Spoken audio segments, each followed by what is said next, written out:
So in anticipation of South Africa's 2025 budget speech, we now speak to Professor Jannie Rossouw, Honorary Professor at the Wits Business School and a leading expert in economic policy and fiscal strategy, to sort of gain an insight into what to expect. And we'll delve deeper into the potential policy shifts, the spending priorities and economic implications that could emerge, offering a comprehensive preview of the government's fiscal agenda for the year ahead. Prof, very good morning to you. Thank you so much for joining us. Welcome to Morning Live. Good morning, Simpiwe. Good morning to the viewers. Now, Professor, with the challenging economic landscape in South Africa, the fluctuating currency, global trade tensions, I mean, by all means, this year's budget is a lot more than just numbers on paper, but a blueprint of South Africa's growth trajectory. So what are your overall expectations for this year's budget speech? The first important point to remember, this is the first budget speech that the Minister of Finance delivers as part of a government of national unity, not as an ANC government. So one would hope to see some elements of what the government of national unity wants to achieve in this budget speech. It might be too soon to have that expectation, and that such an expectation will only be visible in the October MTBPS. But at least I would want to get the feeling that input from the government of national unity had been taken into account in this budget and in the budget speech. I mean, it's safe to assume then that this is sort of a preview or a prelude to the medium-term budget policy statement, and the minister will most likely touch on measures we should expect for fiscal consolidation. So do you foresee any changes in borrowing strategy or possibly debt management to ensure debt sustainability? And how might debt servicing costs impact spending priorities? Yeah, in short, I would hope that there would still be a primary surplus, which means that government expenditure must not exceed government revenue, and that the deficit will then only be used to pay interest on government debt. I would also want to see a trajectory of getting government debt as a percentage of GDP smaller over time, let's say over the next 3 years, because we have a government debt problem, and the interest burden on government debt is exceptionally high, putting too much pressure on government spending. And as you've said at the outset of this interview, the big problem in South Africa is that we've had 15 years of low economic growth. Our economic growth over the past 15 years was lower than our population growth, which simply means that on a per capita basis, all South Africans got poorer.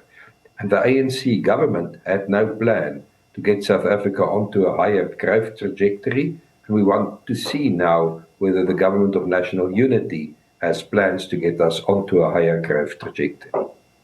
Well, it's quite interesting that you've just made that juxtaposition between population growth and as well as, the lower economic growth. And I mean, it leads to my next question. If you foresee any potential policy shifts that you expect in social spending, particularly in health and education, and how do you think the budget speech will balance social welfare needs with fiscal discipline?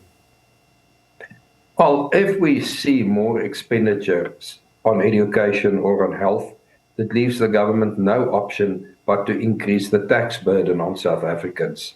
Because with low economic growth, as I've said, the tax base is not growing sufficiently. So the only way to fund more spending will be through tax increases. This can either be directly through higher taxes, or it can be through what I call stealth taxes.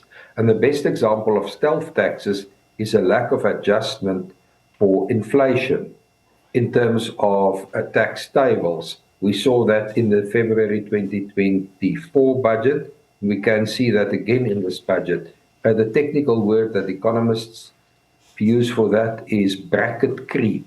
Because of inflation, people end up in higher income brackets, and therefore they pay more tax. And if government does not adjust tax rates and tax brackets for that, the government will get more tax revenue from the public.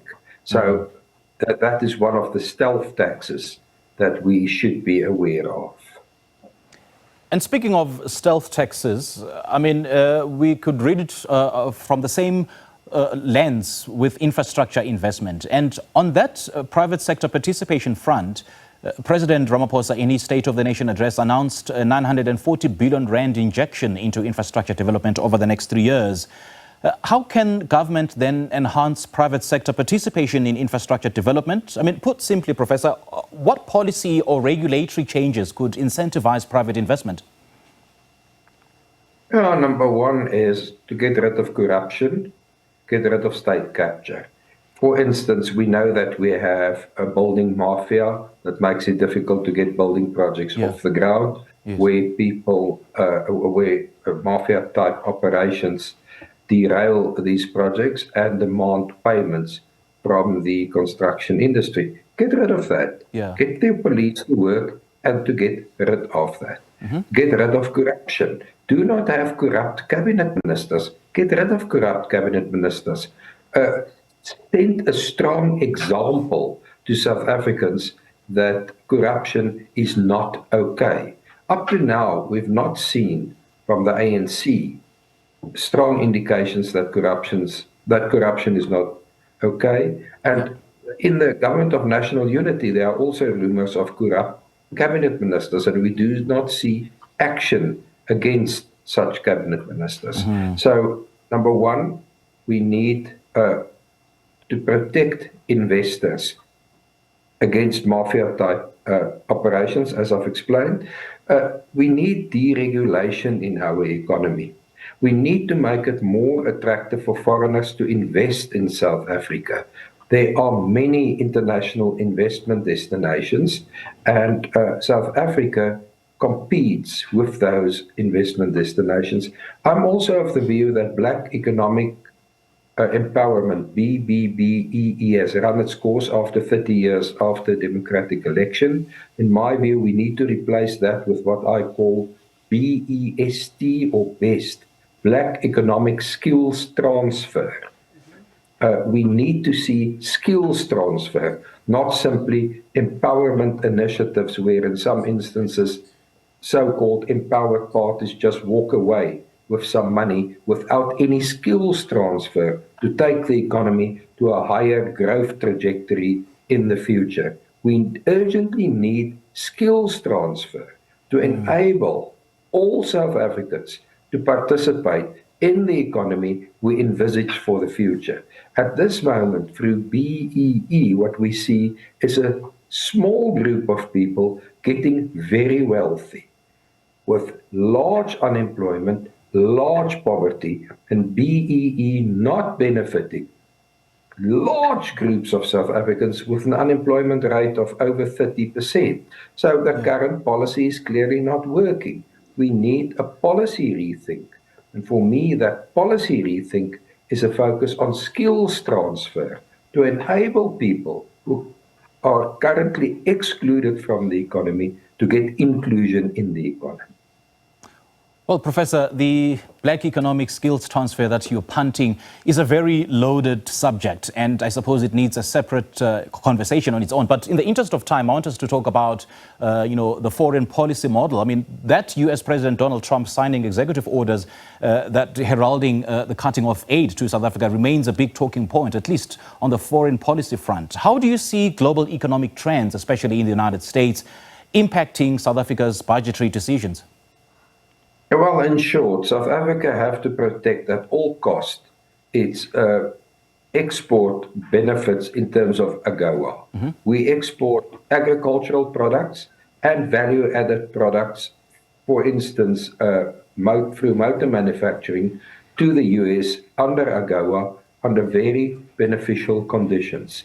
If we lose our AGOA benefits, those exports will not be competitive in the USA, with a very negative knock-on effect in South Africa, with jobs in agriculture and jobs in manufacturing being put in jeopardy. So irrespective of what happens, who's blaming whoever of what, the government's aim should be to protect South Africa's benefits under AGOA. That should be the single objective in respect of our relations with the USA.